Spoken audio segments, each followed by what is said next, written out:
Hello, friends, and thank you as always for visiting the LSU Dynasties YouTube channel, the YouTube home of Legends Sports Universe, all-time dynasties all the time.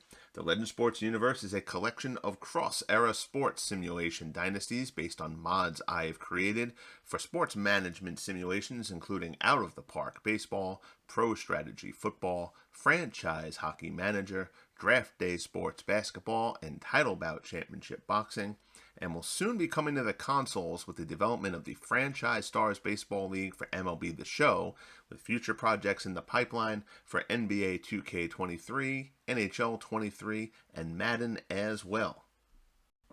This video, though, was a little bit overdue. A couple of months ago, I had been working on developing fighter ratings formulas to create a ton of historic fighters for the eventual release, and modern day fighters too, but mostly historic, for the eventual release of Esports Boxing Club. That game has now gone under a rebranding. It is now going by the title of Undisputed, and it has now entered a beta stage. So beta testing has gone on for the last week. I believe there's another set of beta tests that are going to be coming forward. So they're building towards early access, which of course is building towards release. As that's now happening, I'm getting a lot of people reaching out to me who were following this project back when I was posting about it a couple months ago, saying, hey man, where are the ratings? Are you getting back into doing the ratings? Are you going to be creating fighters? All that kind of stuff. So I just kind of wanted to address why I had stopped doing it and what my plans are for that going ahead. First off, I never had any official capacity with Steel City or Undisputed. I know a bunch of people had, reached out and said, hey man, we hope you're doing the ratings for the game. This is great. I hope they're paying attention to this, which I greatly appreciate. It's very humbling to have people praise your work like that. But at the same time, that never happened. I never had any official capacity there. So I want to make that really, really clear. I also never had, there's no falling out or anything with Steel City or the guys developing the game. It was nothing like that. I know online, people, everybody kind of assumes drama. It was nothing like that. I'm very, very hopeful for this game, that it's going to be what they're looking for it as. And I think what they're targeting it as is a good online fighting, online boxing game.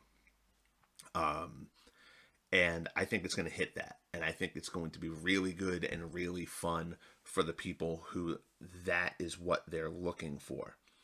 The issue that kind of came up is that I don't think it is going to be, based on stuff that developing guys have said, I don't think it's going to be what I'm looking for, which of course makes me kind of push the project off and to the back burner for a bit.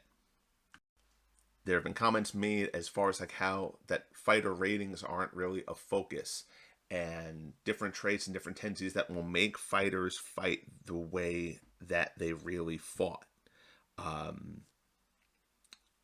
Not just in terms of how they look. Renders aren't fighters.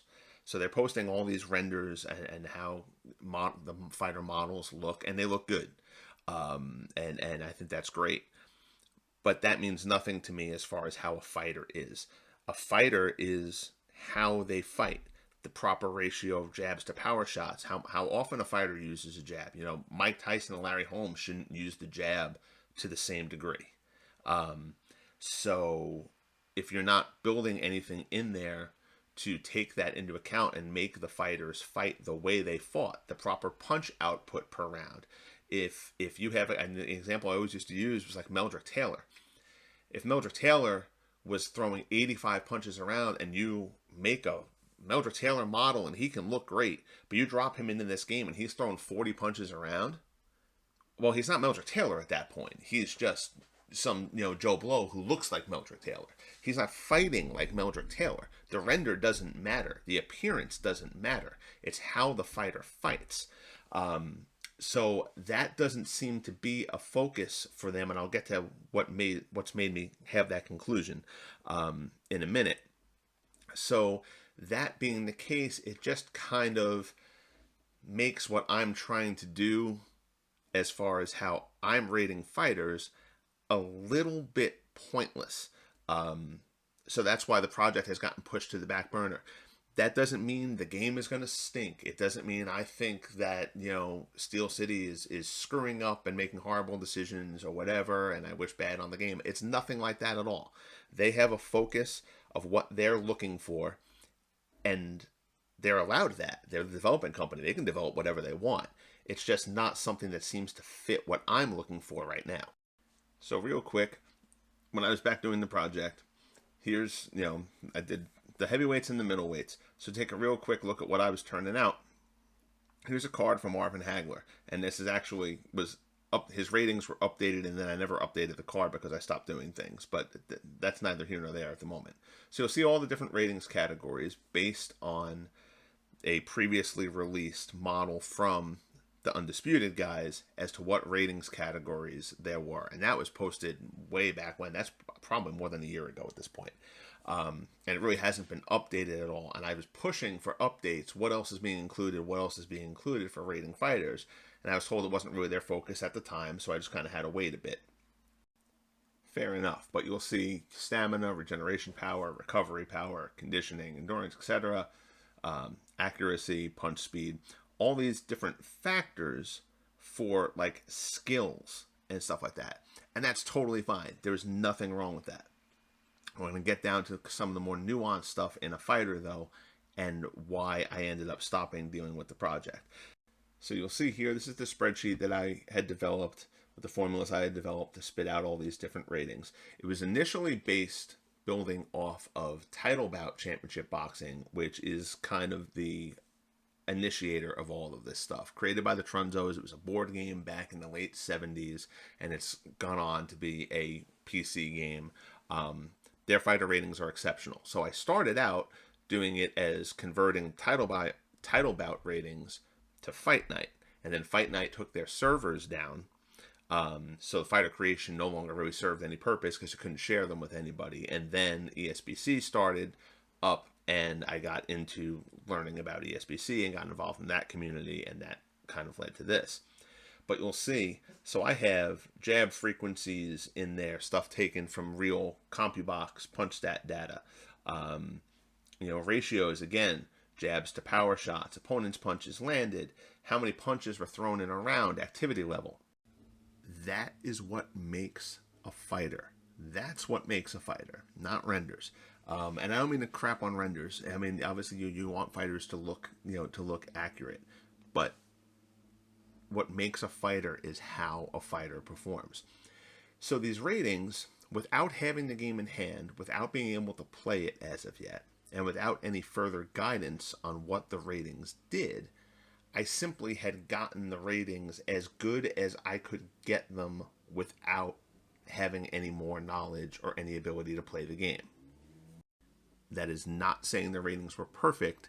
It was just as good as I could do with the information I had at hand.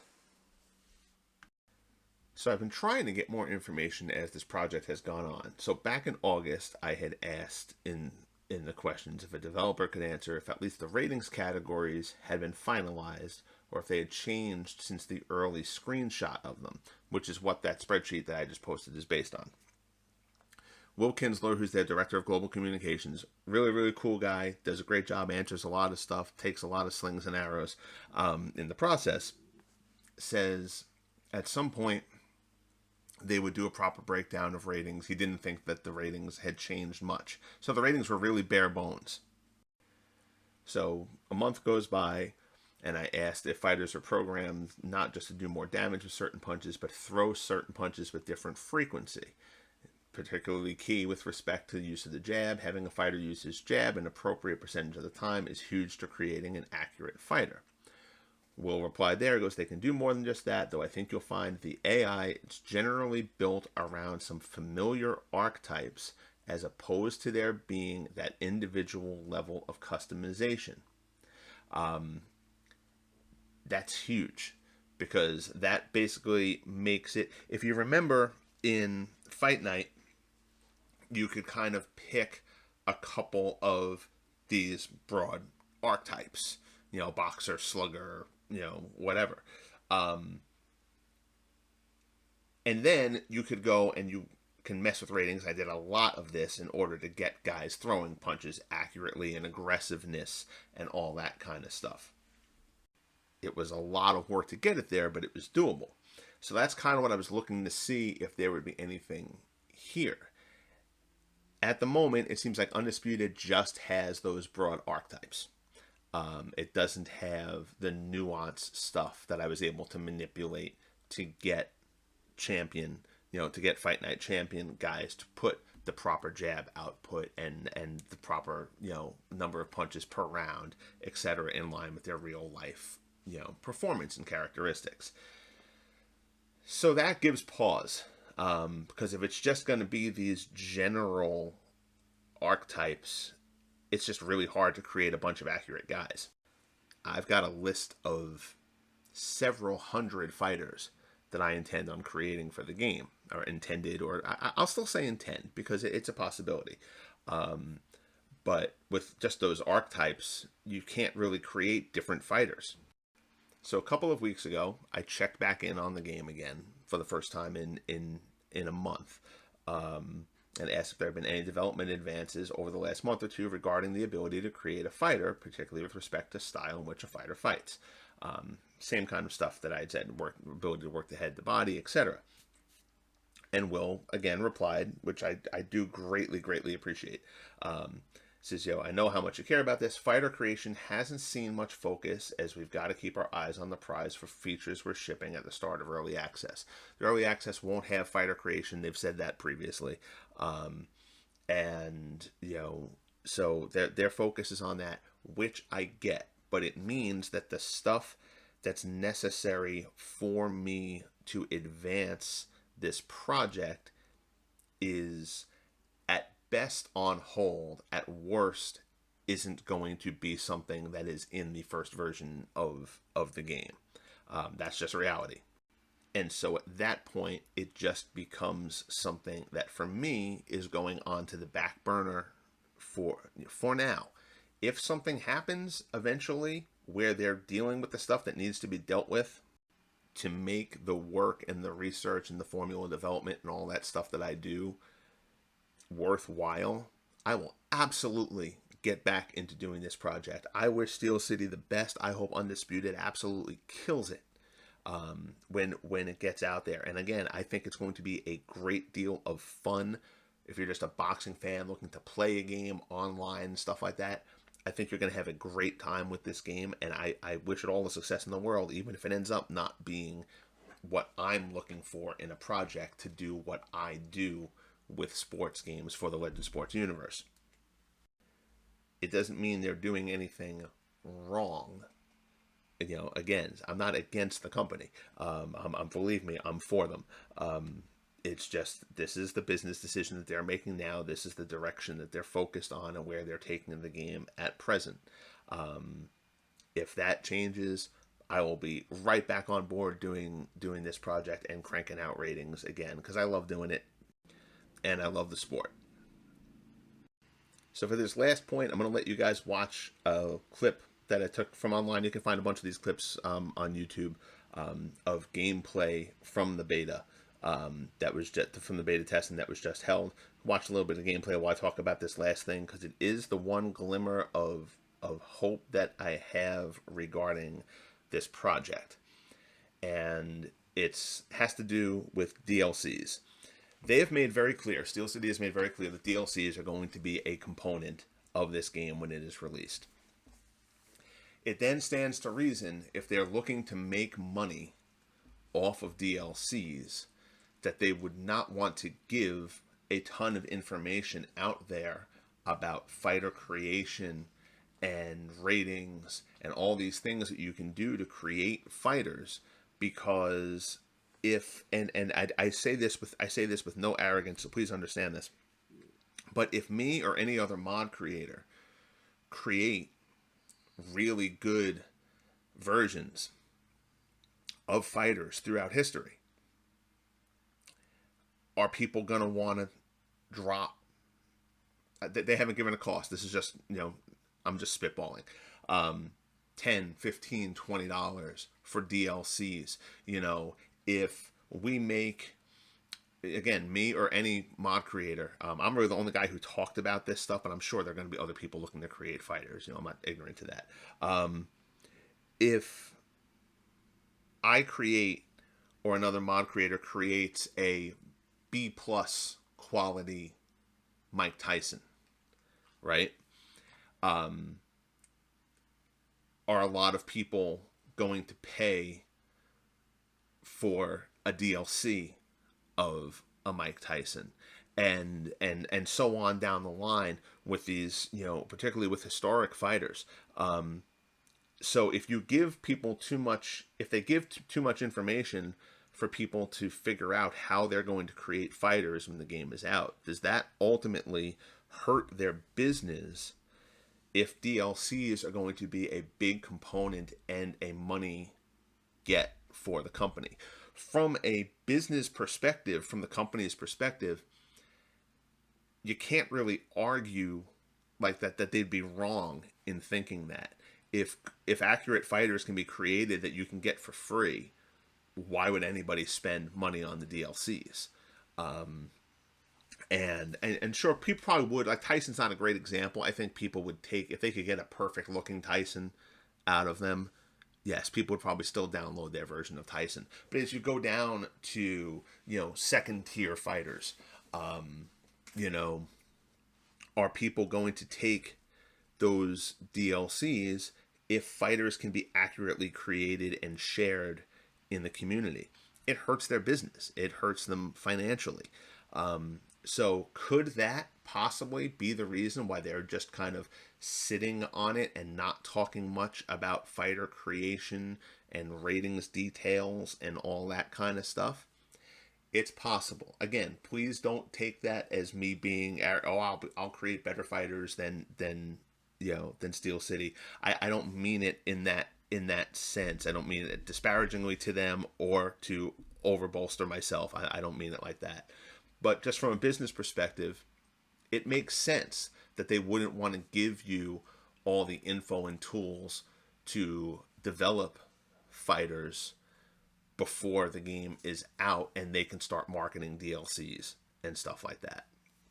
So that's a glimmer of hope that maybe there's going to be more to creation down the line. And if that's the case, I mean, it sucks for me from a development perspective from now, but I don't hold that against Steel City. They're a business. They're out to make money. People act like, they're doing this boxing game out of the goodness of their heart. No, they're in it to make money. They're trying to find a gap, and sure, they can be passionate about it. Both of those things can be true. But they're a business trying to make money. So if they're making a decision that would be best for them financially and not cut into money that they can make off of DLCs, you can't really fault them for that. You can't really be mad at them about that. Anyway, so like I said, I just want to kind of update the project and what I've been doing and my plans for it going forward. I really, really hope the situation evolves to a point where I can get back into doing this and it's worthwhile for me to do it. But regardless, I wish Undisputed all the success in the world. I wish Steel City all the success in the world. I hope the game absolutely kills it. And if there's ever anything that I can do for them and they ever want me to get involved with it, they know where to find me. But yeah, I think ultimately you're going to have a lot of fun playing this game as an online game, as seems to be their focus at this point. So I hope that you follow the game, and I may check in with stuff here or there about the game as it comes about. But that's just where things stand now, since people have been asking me about the project. So anyway, until next time, guys. Thank you so much. Follow the Legend Sports Universe Facebook page if you can. I'll post some stuff on there with the other stuff that I do here. Just kind of give a like and a follow. I'm trying to get back on Instagram too. I haven't really done much stuff on there, but it's mostly on YouTube and Facebook. So like, follow, subscribe if you are so inclined. Got any questions, feel free to fire them away. And most importantly, be good to each other. Have fun, guys, and we'll talk soon.